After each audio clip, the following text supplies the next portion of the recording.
Okay, here we go. Finally. Finally. All right, ladies and gentlemen, all the frivolity is over. Yesterday was different. Tomorrow will be different. That's the song of the day. I should make a journal. The song of the day, the one that's been stuck in my head. That's a good idea. Okay, ladies and gentlemen, all the frivolity is over. Yesterday we talked about the Korean War, correct? We watched the video. The guy showed us the 5 main things about the Korean War, kind of re-emphasized what we said about it in 3 bullet points. Kind of crazy to cover a war that lasted 3 years in 3 bullet points, but that's the nature of high school history class, and when you're trying to cover 200, 300 some years, 400 years. What the main things about the Korean War, things you should know, should you like do things like take a ACT test or some other test to make sure that you're learning stuff you're supposed to learn, or watch Jeopardy. Outside of that, you should be like wanting to learn stuff just for the sake of it, right? So the 38th parallel, that's the line of demarcation. It's based on what? Oh my goodness. The 38th parallel is based on what? The what? Line of latitude. It's the latitude that's north, 38 degrees north latitude. God bless you. It puts us right here. Equator 2040. This one, a lot of maps go 1530, 2040. So Korea here, here's 40, 38 degrees. There is a arbitrary demilitarized zone as we speak right now, about 2.5 miles wide. And it says this is off limits. To the south of it, the South Koreans man that border, and to the north of it, the North Koreans man that border, because we know that the war ended in what's called a stalemate. After about 1.5 years, almost 2 years of fighting, no one was really making any progress. Eisenhower gets elected and says, can we just end this? Big other thing that happened there was the great General Douglas MacArthur, the war hero of World War II, and the Pacific Theater, and got the Philippines back, and then all the victories and the island hopping. He gets fired. How do you fire like one of your best generals right in the middle of a war? You know what I'm saying? Truman had first he had to make the decision whether or not to drop the bomb, right? Now he's firing. The guy had a lot of guts, didn't he? By the way, this isn't in your notes, but one of the things Truman's famous for is the buck stops here. Like, hey, everybody can talk about all this stuff, but guess what? It comes down to my decision. I'm the one that's got to decide this. I'm the one that's got to make those hard decisions. The buck stops here. And he took on those responsibilities. Think about it. He is a lot of people's one of their favorite presidents because he took on a lot of things that weren't very popular. Well, it made him not very popular, right? We talked about the 48 election. He didn't even get out the vote. He had a lot of Democrats that were against him to begin with. So it was an amazing victory by him. And then, unfortunately, through those 3 years, we have 40,000 dead soldiers, dads, brothers, uncles, sons, and 100,000 wounded, which you can chronicle that if you find the whole series of a TV show called MASH. I really don't recommend it. No? A lot of innuendo? Yeah, yeah, a lot. You know what innuendo means? Yes. I know, you have to be careful. Like, you think of an old show like that, it wouldn't matter too much, but now you say that. Oh. You guys know what innuendo means? Like rumor. It's like, well, it's like you're talking about, you're not explicitly coming out and saying it, but you're kind of suggesting. Derek's the king of that.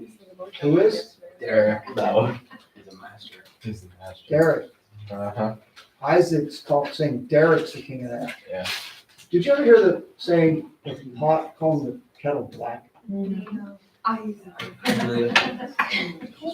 that racist? No. Isn't that crazy that you can't say something like that in today's culture? If you say, listen, this is not a joke. You can't say like the word black ever. That's racist to me. You know what's racist is when you say the word black and white people say, wait, what? That to me is racist. Like what? Why are you even thinking like that? Because, you know, in sports you have like you have symbols for, you might use certain words, code words. Well, one of them might be their team colors, right? So one of our things in baseball is the plays is called black.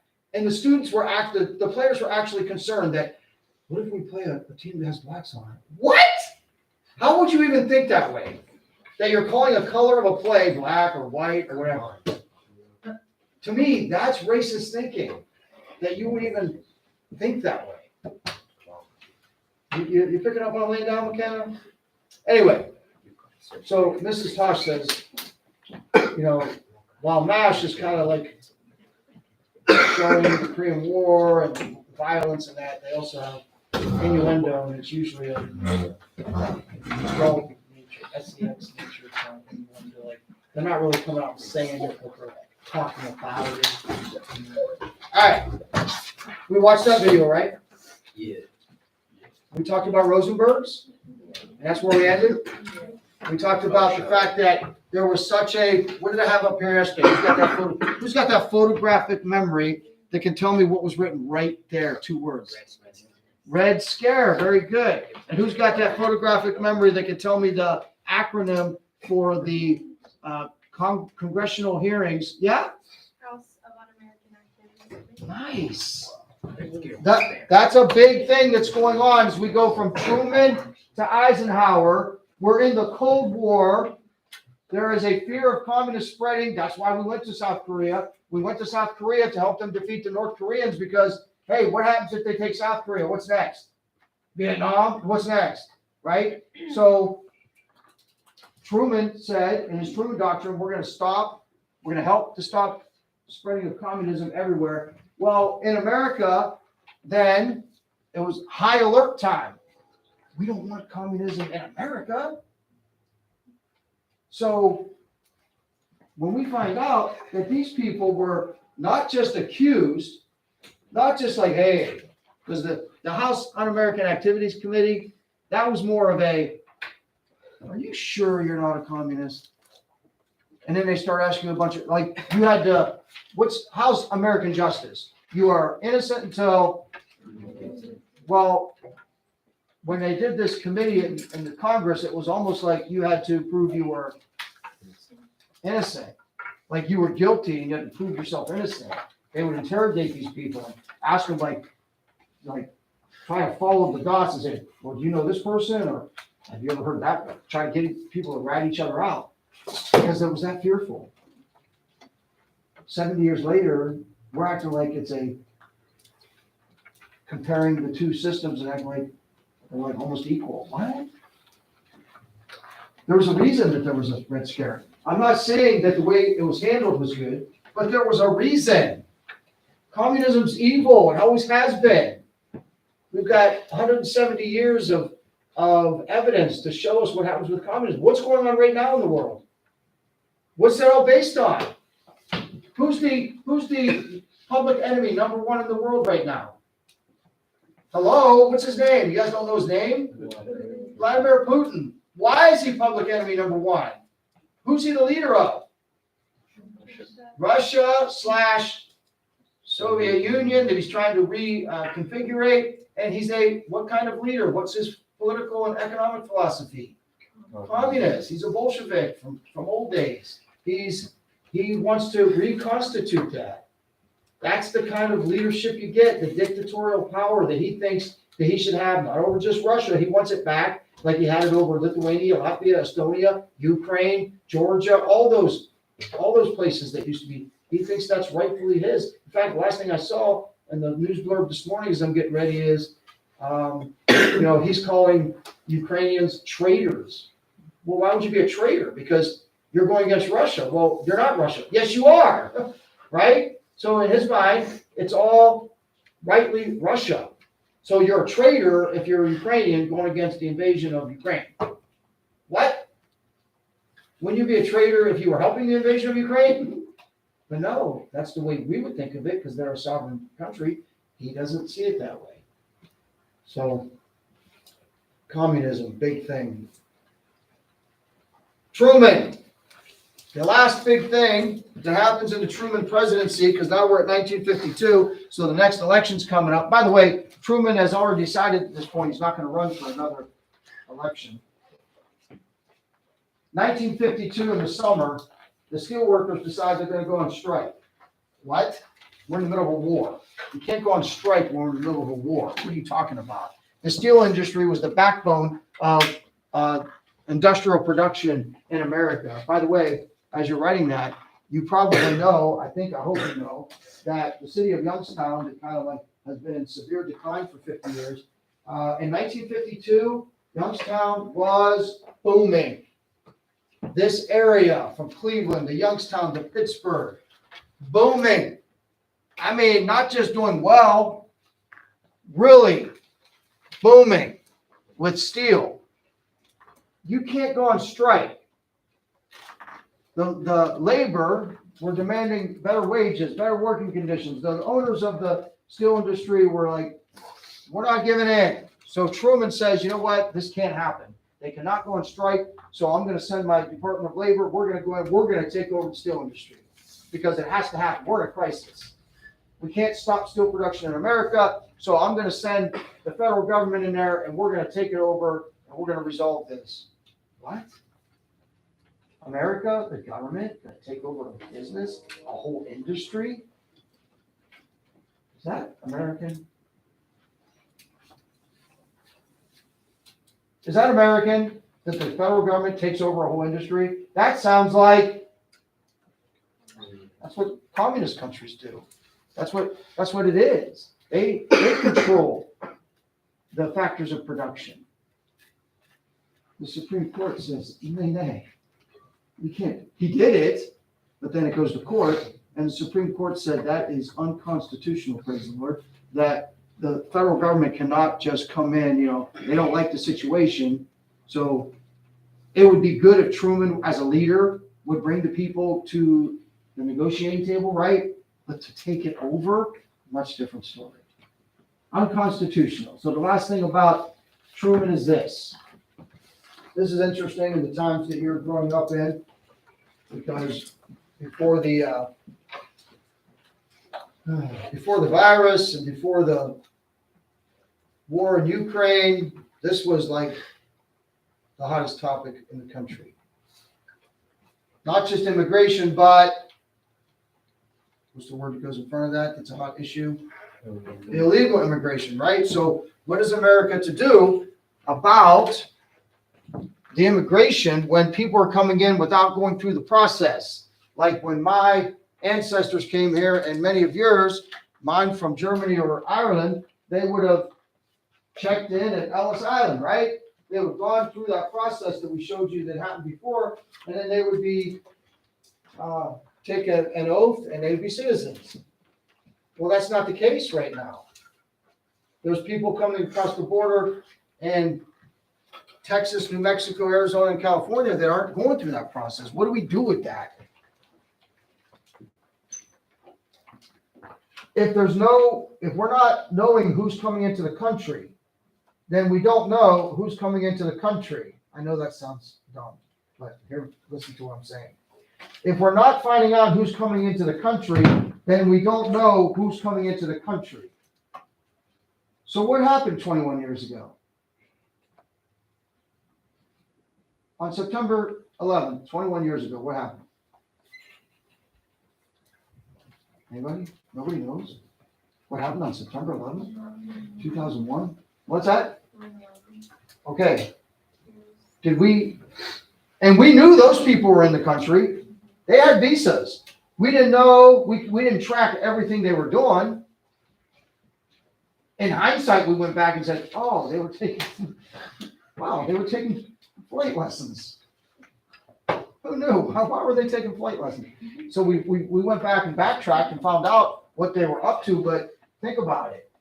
And we know this, that with all the border crossings that are going on, that we're not hearing about now because Ukraine's taking over the news, that of all those people coming in, the ones that we've stopped, we do know they're not all coming from Mexico. In fact, that's probably a minority. We know a lot of them have come up from Honduras, from Guatemala, but we also know that they've also captured people coming from all over the world. I forget how many countries it was, including what part of the world, the Middle East. Uh-oh, is Mr. Franklin going to get racist? No, I'm saying that it's a fact that there are certain people of certain worldview in the Middle East that would like to see America destroyed. They proved it, 9/11, right? So how many of those people are coming into our country that we haven't even identified? That might have pretty evil intentions. See, the border is an important thing. By the way, if the border was an important thing, then what's the alternative? That it's just one kumbaya world government, right? Where there are no borders. That's the alternative. Is that what people that are against us being strong at the border, what if there's no border, there's no country? Is this all just one, like, you know what I mean? We live in a world of nation states. This isn't a political map necessarily. It is, but it isn't because they're all color coded. But all of these countries exist with borders, and that's the way the world's made up. All these different nations, they have their own governments, nation states.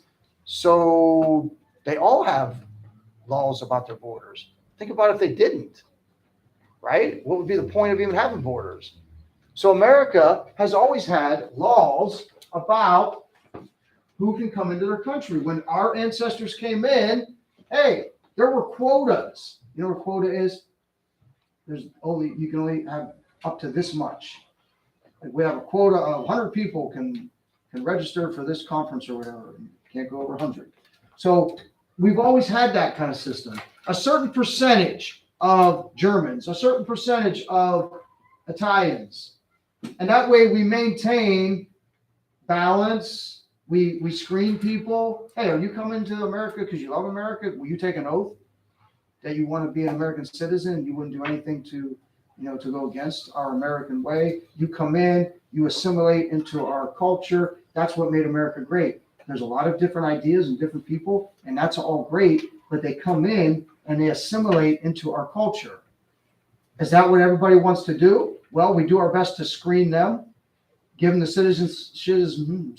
citizenship test, and we best we can see that they're here for a good reason, right? Well, what's happening if they're illegal? We don't get that screening process, so then we don't know, and that's why it's such a big issue. And then when people get concerned about it and they say, this could be dangerous, what's the common thing? Racist. So as soon as you get called racist, what do? Oh no, I'm gonna be called racist. I'm just gonna sit down and shut up. Who wants to be called racist? But that's the debate we have. If you stand for legality, or if you stand for rational thought that we live in a country that has a border and we need to be secure, you're automatically labeled a racist. So then your voice gets canceled out. We've always had immigration quotas, policies, and in this case, this is the part of the world that's being discriminated against the most, right here, Asia. Oh, by the way, that's cycling through.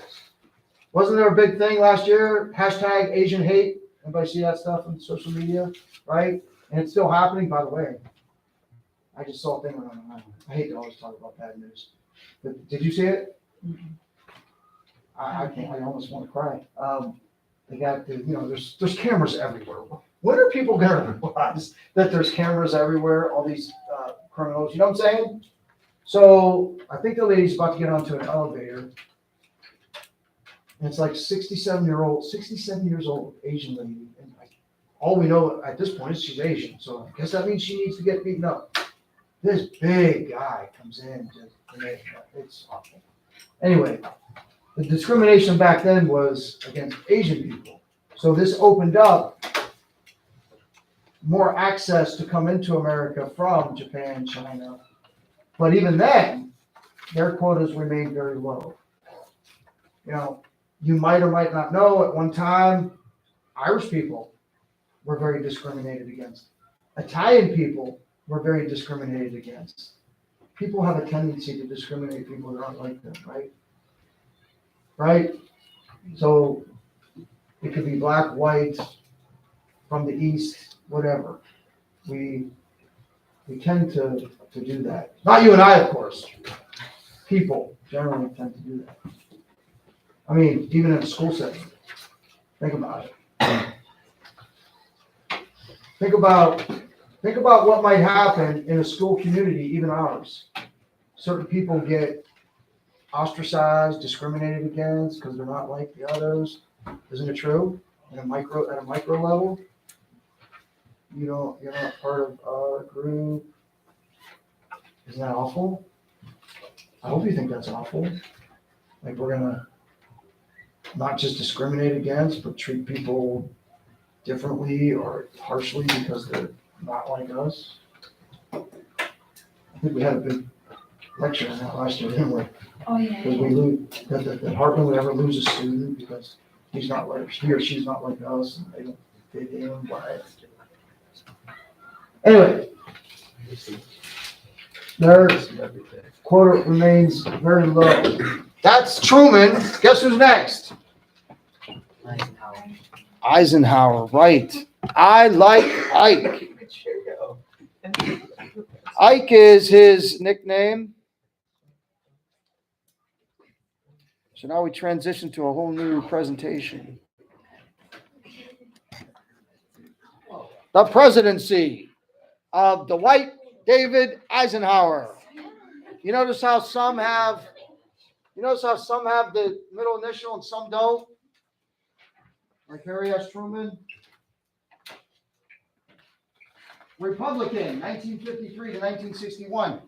Do you remember, did we talk about it? Is it in your notes or did I just say, or was it in the video, that what party was trying to get Eisenhower to run in 1948? The Democrats. So what's that tell you about Eisenhower? What's that tell you about this great war hero general that when he was done leading the Allied forces, which by the way, military people don't just become president because, yay, you're our hero, you're military.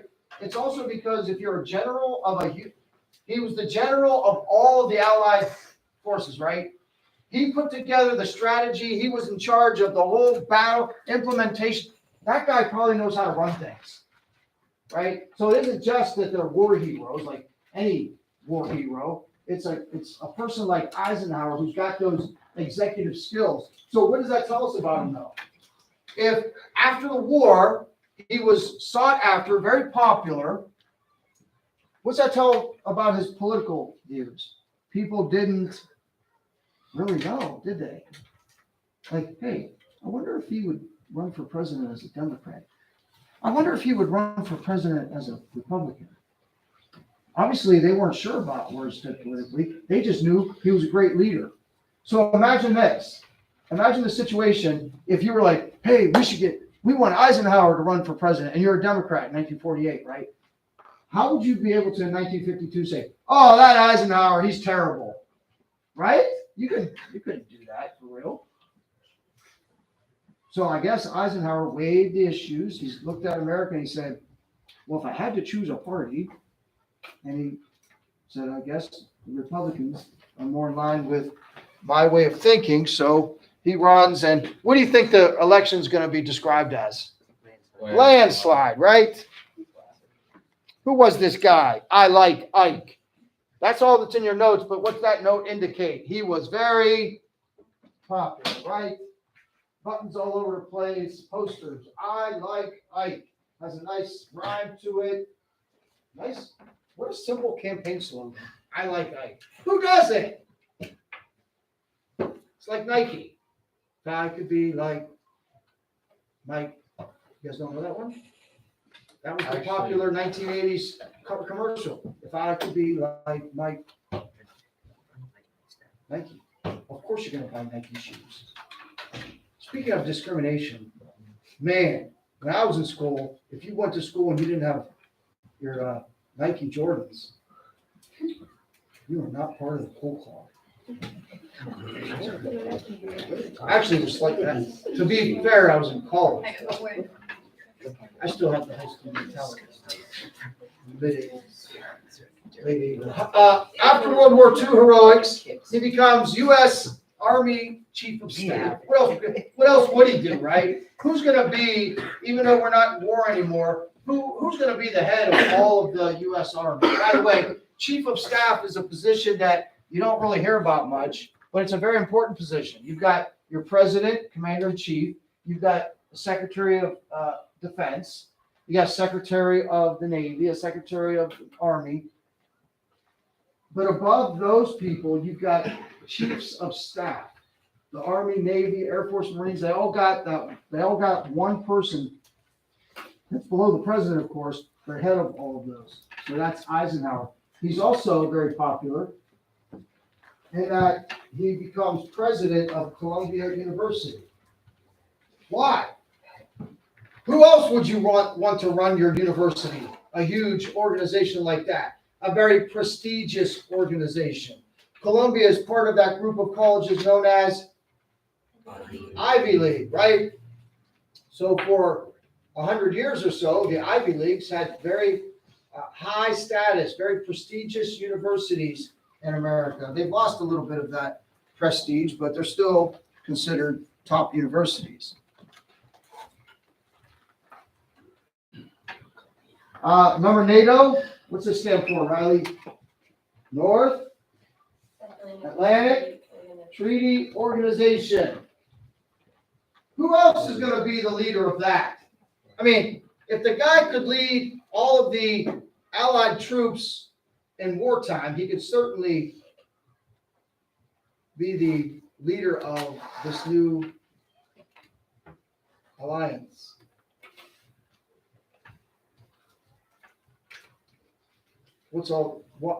All this to say what? This guy came out of World War II as the most popular man in America. So he's the Republican candidate for president. He declares himself that in June 1952. Think about that too. Do you know that like they're already starting? Hey, what's the 2024 presidential election going to look like, right? Seems like it's one as soon as the one presidential election's over, hey, got to start the next campaign. Am I the only one who thinks that? It's like, right? This guy doesn't even announce that he's going to run as a Republican until June. The election's 4 months later.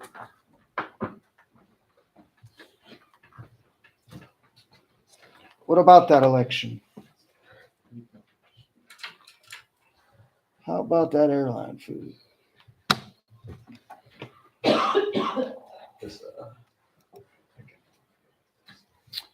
What about the 52 election? It's not going to be as exciting as the 48 election. They're not going to be waiting on pins and needles, biting their fingernails at midnight, November 2nd, 1948, wondering who's going to win. Oh, Dewey, obviously. Go to bed, honey. This election's over. Dewey's won. Then you wake up in the morning. What? Kind of sounds like a couple years ago. Go to bed. Trump's got to. What? 4 o'clock in the morning, something happened. We all were sleeping. Oh, it's crazy.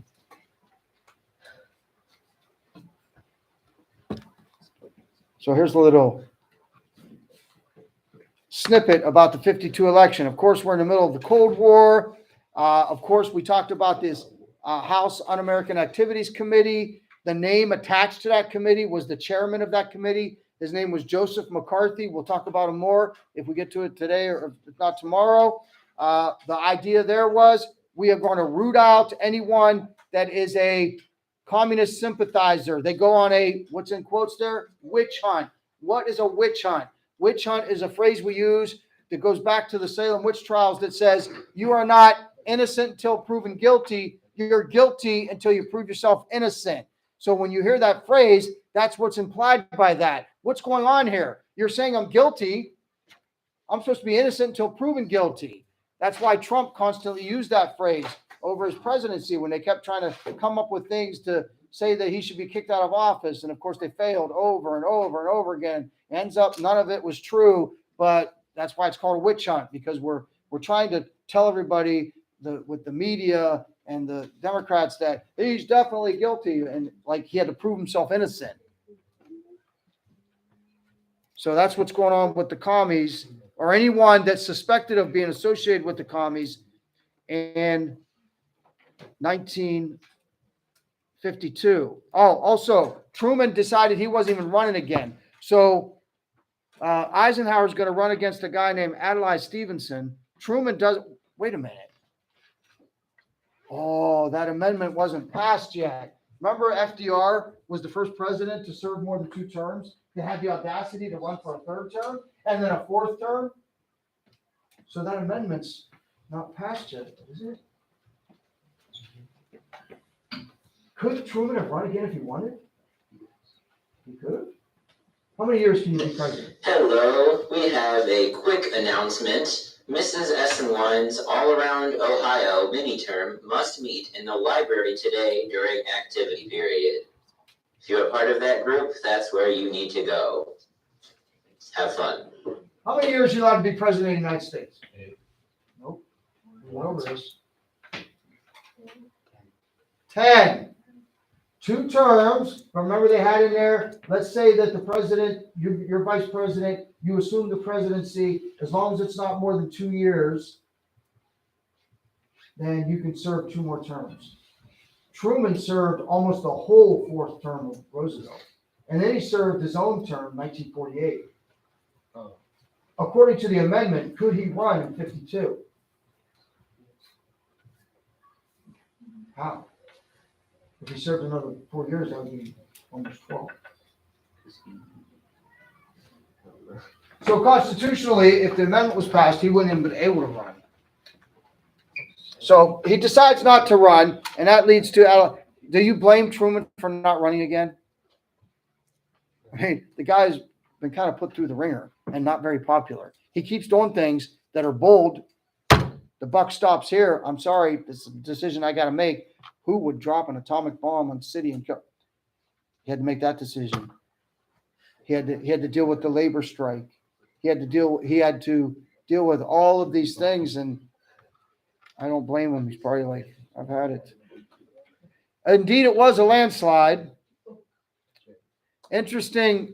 I like to put these maps up to give you an idea of how we've looked at these over the years. Now we're up to 1952. You'll notice there's still a pretty glaring pattern here. Remember, these numbers are based on what?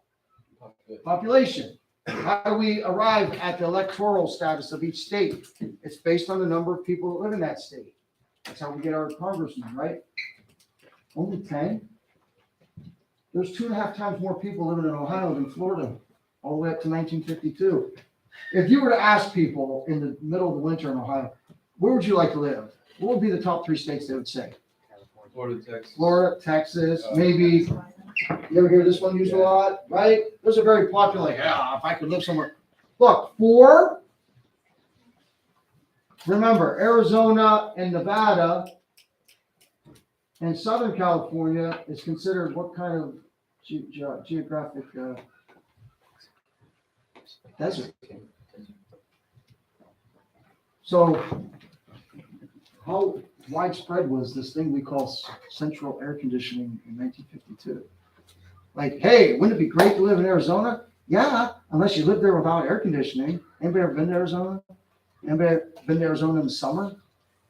Anybody been to Arizona in the summer, and if you want to do anything outside, you do it like really early in the morning because you don't want to go out when it's right?